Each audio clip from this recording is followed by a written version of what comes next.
Ancien député de la Chambre des communes, directeur artistique et ingénieur de son. Avec Pierre Nantel, entendez l'actualité. Sans fausse note. Moi, personnellement, j'irai pas faire ce dont on va parler dans quelques secondes parce qu'il fait un peu froid pour ça, mais il y a des baignades glaciales. Des baignades glaciales. Des baignades glaciales. Oui. Dont tu nous as parlé, encore une fois, dans tes sujets tellement inusités. Oui, en fait, l'an passé, je me suis intéressé aux enfants. Je me suis intéressé aux enfants qui font des baignades glacées. Des adultes, on le sait, c'est un peu la mode. Oui. Non seulement on le fait, mais on se filme en train de le faire et on diffuse les images des milliers de fois par année, si nécessaire. Donc, c'est un peu redondant chez les adultes. Oui, c'est un peu motivé, mais une fois, je suis tombé sur les images d'une petite fille qui avait 7 ans, une petite blonde, là, qui un peu poupoune, une petite fille de son âge qui entrait dans un frigo, parce que les gens utilisent des fois des frigos qui remplissent d'eau. Et là, on le fait refroidir, donc on peut atteindre une température très, très basse avec cette espèce de baignoire de fortune. Inversé. Ouais. Et donc, on la voyait embarquer dedans. Et ça m'a étonné qu'une enfant le fasse. Et quand j'ai appelé son père, il m'a dit « Ah, ben non, je veux dire, nos enfants nous voient faire chaque semaine depuis des années. Ils veulent l'essayer. Et ils le font aussi. » Alors, je suis allé faire de la baignade de glace avec des enfants de 7-8 ans. C'est vraiment, tous les sujets t'intéressent de toute évidence. Là, on va parler de quelque chose dont moi j'ai eu la chance, en tout cas, de voir des gens faire la file pour aller assister à des matchs de boxe dans Hochelaga Maisonneuve. De lutte, pardon. Des matchs de lutte. Oui, on parle de lutte. C'est encore plus drôle. On parle de lutte spectacle. C'est, tu sais, les maisons de la culture, création d'André Malraux en France dans les années 60, parce qu'on voulait donner un ministère à cet homme inclassable. On a inventé le ministère de la Culture. Les maisons de la culture sont très associées aux beaux-arts, à l'art moderne, à tout ce que tu veux, mais pas à la lutte. Là, la lutte, on entre, surtout dans la psyché québécoise, dans un autre niveau de divertissement populaire. Ça a été, et ce l'est toujours, très méprisé comme type d'art. Oui, ça se joue à la télé. Mais encore là, même à la télévision, souvent, c'est vu comme... Et pourtant, on a eu beaucoup de défenseurs. On a eu les frères Rougeau, on avait Dino Bravo, on avait Édouard Carpentier, le Géant Ferré. On en a eu des icônes de la lutte au Québec. Le Géant Ferré venait de France, mais a fait carrière, aux États-Unis, notamment ici. Ouais. C'est l'idée... Est-ce que c'est de Pierre Lessard-Blais? C'est le maire de Hochelaga Maisonneuve. Est-ce que c'est son idée ou l'idée de quelqu'un d'autre? En tout cas, ils ont ouvert la Maison de la Culture de Maisonneuve à la lutte, et ils voulaient créer un circuit des maisons de la culture. Donc, il y aurait eu d'autres galas dans d'autres maisons de la culture, et il y aurait eu une ceinture des maisons de la culture en jeu. Mais je suis pas certain que les autres maisons de la culture ont suivi jusqu'à maintenant. Cela dit, c'est un franc succès parce que c'est gratuit. Ah bon? Donc, les gens doivent s'installer devant leur ordinateur, et là, aussitôt que c'est le moment, ils essaient de réserver leur place pour le gala de lutte. Ben oui. Et des gens, toi, je pense que tu as été ingénieur de son. Ben oui, en fait, c'est un terme d'ailleurs, c'est un terme qu'il faut pas trop utiliser. Il faut faire attention. Non, mais c'est vrai. Écoute, ils sont venus sonner chez nous.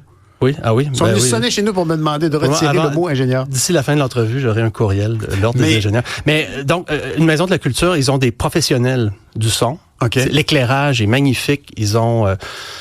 Et avant ça, ils étaient dans un sous-sol d'église avec des néons.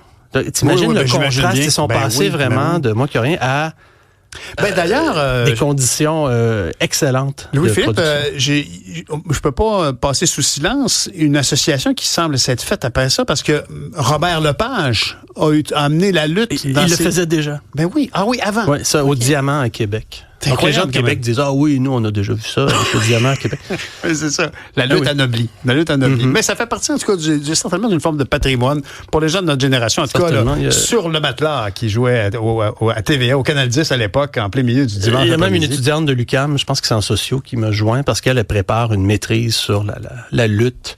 En tant que pratique patrimoniale, puis c'est mon article là, qui l'avait attiré. Ah oui, d'ailleurs, il y a aussi une dimension de lutte patrimoniale du côté du Mexique aussi, la lutte masquée est très importante. Autre sujet vraiment intéressant de ta part, un orphelin du Plessis qui a été jumelé dans un contexte de milieu de vie à des Brésiliens. Milieu de vie, il est en CHSLD, tout près d'ici d'ailleurs. Okay. Je pourrais aller lui dire salut tantôt. Okay. C'est les Petits Frères des pauvres. Tu te souviens, c'est un organisme très connu qui a évidemment, rectitude politique oblige, laissé tomber des pauvres. Là, c'est les Petits Frères. Oui. Tout court. Puis les Petits Frères, ils ont cherché des petits frères pour des gens, des aînés esseulés. Ce monsieur-là est un peu seul chez lui, sans famille. C'est un orphelin de Duplessis. Et deux des volontaires qui sont devenus un peu comme ses petits-enfants adoptifs. C'est deux Brésiliens qui venaient d'arriver ici, qui se sentaient un peu seuls parce qu'ils étaient sans famille élargie. Donc, ils ont adopté, on peut dire, ce vieux monsieur. Ouais. Et ils le suivent depuis 7 ans. Donc, ils l'ont vu tout d'abord dans son appartement. Là, il était plus capable d'être dans son appartement. Là, il est en CHSLD. Ils l'ont accompagné. Le monsieur n'est pas compliqué. Ce qu'il veut, c'est manger et parler de sport. Écoutez. Et après l'entrevue, j'ai reçu des courriels de 2 compagnies dont l'une offrait sa loge. Pour que cet homme-là puisse aller voir un match du Canadien de Montréal, ce qui normalement est difficile parce que ça coûte cher. Mais c'est des belles histoires, puis c'est tellement dans l'esprit des fêtes, honnêtement. Puis il y a tellement de monde qui n'ont pas d'amis, pas de famille. Quand ces gens-là ont rencontré cet homme-là, ils se sont dit, mon Dieu, ça va nous faire un grand-papa. Oui, mais c'est aussi généreux de leur part. Moi, je repars de là en me disant, Louis-Philippe, que fais-tu pour ton prochain? Qui sont ces gens? Des immigrants, en plus, de Brésiliens, fraîchement arrivés, qui maîtrisaient pas la langue parfaitement.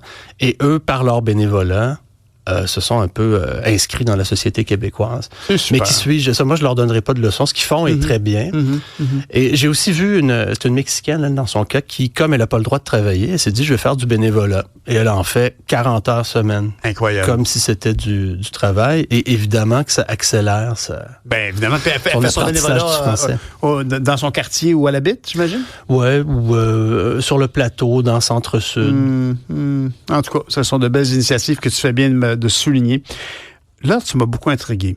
Les intersections anti-gadou, premier test réussi, mais de casser.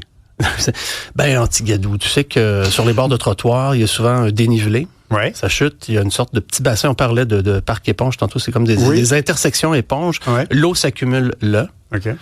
Et je veux dire, c'est un problème en hiver parce que aussitôt que la bouche d'égout est obstruée, ça crée un lac et là, on peut soit essayer de contourner la flaque, sauter par-dessus. C'est désagréable.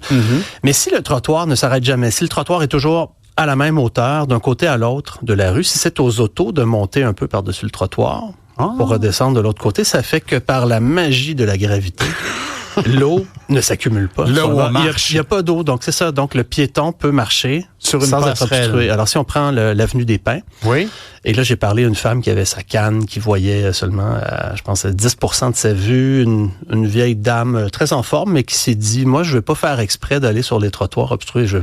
Ici, c'est comme une autoroute à piétons. C'est comme ça qu'elle s'est exprimée. C'est fantastique. J'ai pris l'expression autoroute à piétons. Mais elle l'utilise comme telle. Elle, c'est qu'elle dit, c'est tellement mieux dégagé. Ici, quand je vais aller au cinéma du parc ce soir, c'est sûr que je passe là. Pourquoi voudrais-je m'imposer des flaques d'eau à contourner quand je peux avoir un trottoir droit?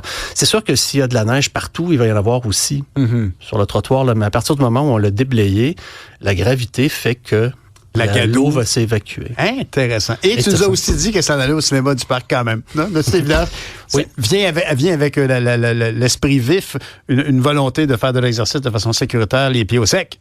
Oui. Bravo.